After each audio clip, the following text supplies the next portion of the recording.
I just want to say this. I have never expected myself crying in a cinema out of joy, and this movie just once again blow my mind.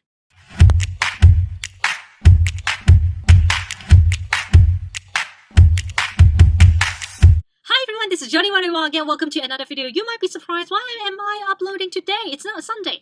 Well, that's because I want to jot down all my notes immediately. I just want to share all my thoughts concerning the movie, the Avengers Endgame, with you guys.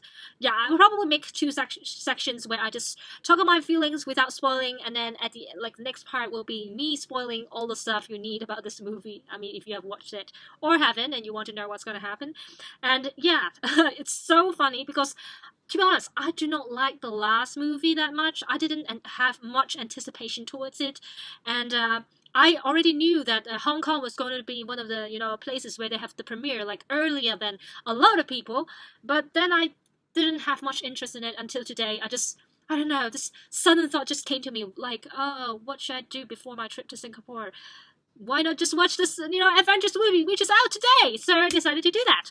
And wow, so many surprises, I would say.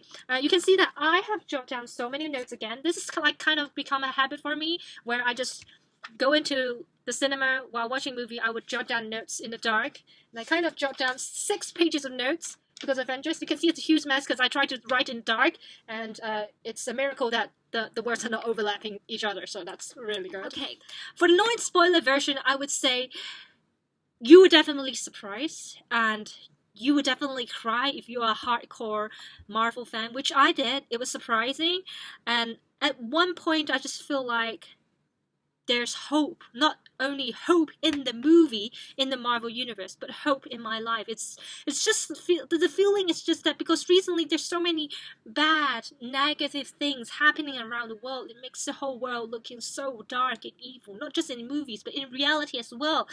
And I don't know, that's one particular scene just gave me the sense of hope. It's so strong that it made me cry, and it felt like there's slightly light coming into my life again, like into even in my reality. Yeah. I think that's what I felt for some scene, and I feel like the writing's really good. That's why it's relating to my life as a writer, because I think every part of a plot is just tied up together, and you can see how each of the other movies from different Marvel universe are linked together at the end, and there's this echo, what happens in the beginning or in previous video, it is echoed back in this video, and you somehow in this movie, and you feel like, oh wow, it's like a closure in some way, but in a way that it's repeating something that you've seen in previous Marvel movies, but then it's echo between the two. And you're just so touched because some of the Marvel movies that they reference to are like long ago, like in 2012. It's like so long, you see all those memories coming back. You're like walking down memory lane while you watch this movie, which is so great. And I don't think any of the parts are disappointing. It's definitely unexpected because somehow I think before the movie I thought I knew everything. I know how the story worked, but the writers did a really good job by turning everything around, and it's totally different from the trailer, I must say.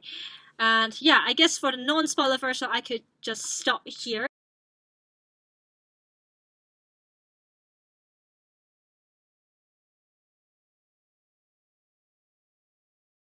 For those who are staying here, well, let's talk about the spoilers.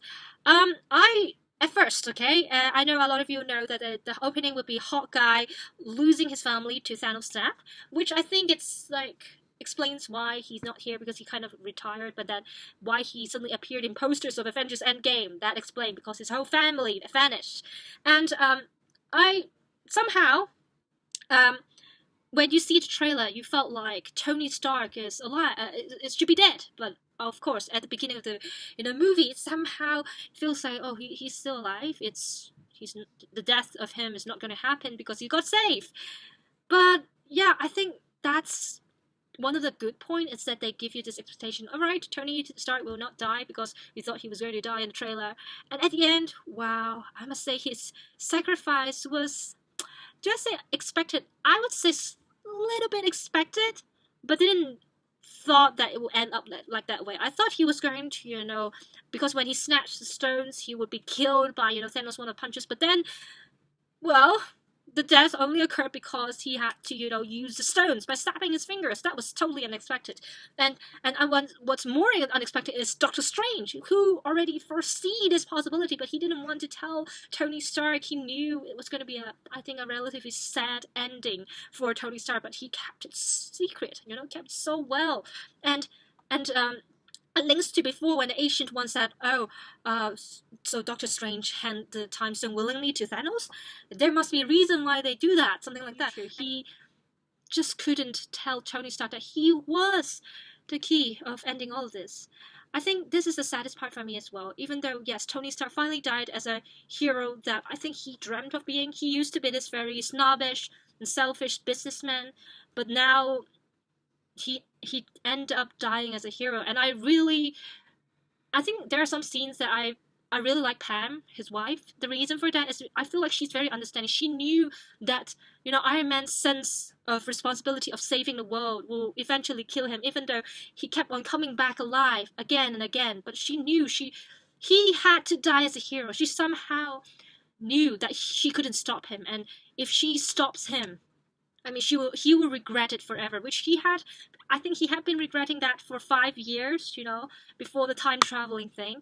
And I think the two scenes which I appreciate concerning Pam is the first scene when he told Iron Man that, I guess you will never be satisfied with, just doing nothing, hiding the results of time traveling, the possibilities of time traveling.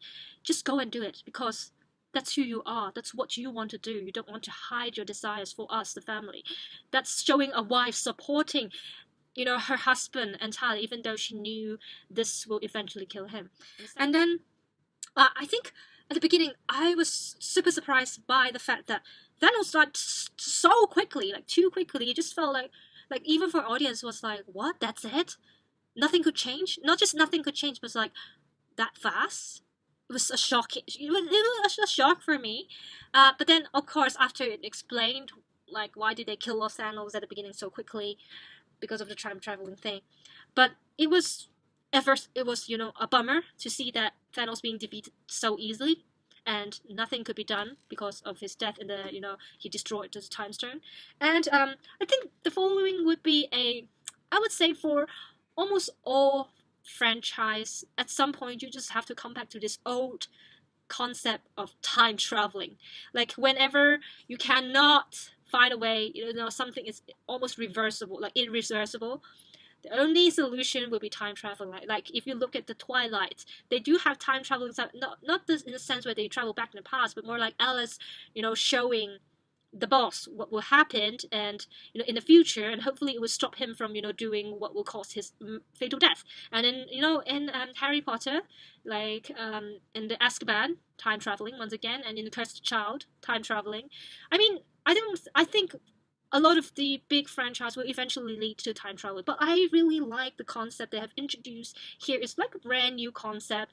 Like they're showing you that if you go back to the past, it might not change the events in the present. It's more like because of the events that had happened in the past and the present, then the future self go back. Like it doesn't really affect. You can see like Steve Rogers at the end, he kind of go back, to replace the Captain America who I think sink in the ice perhaps, and then he and his wife live happily ever. And then he would grow old and stuff like this. It's kind of like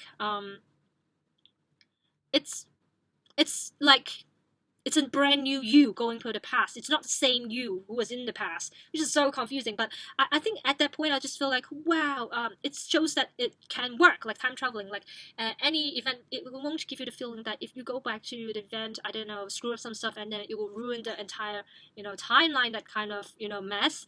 And yeah, I'm not really good at explaining scientific stuff, so you just have to go and watch yourself, I guess. I think another would be unexpected would be Black Widow.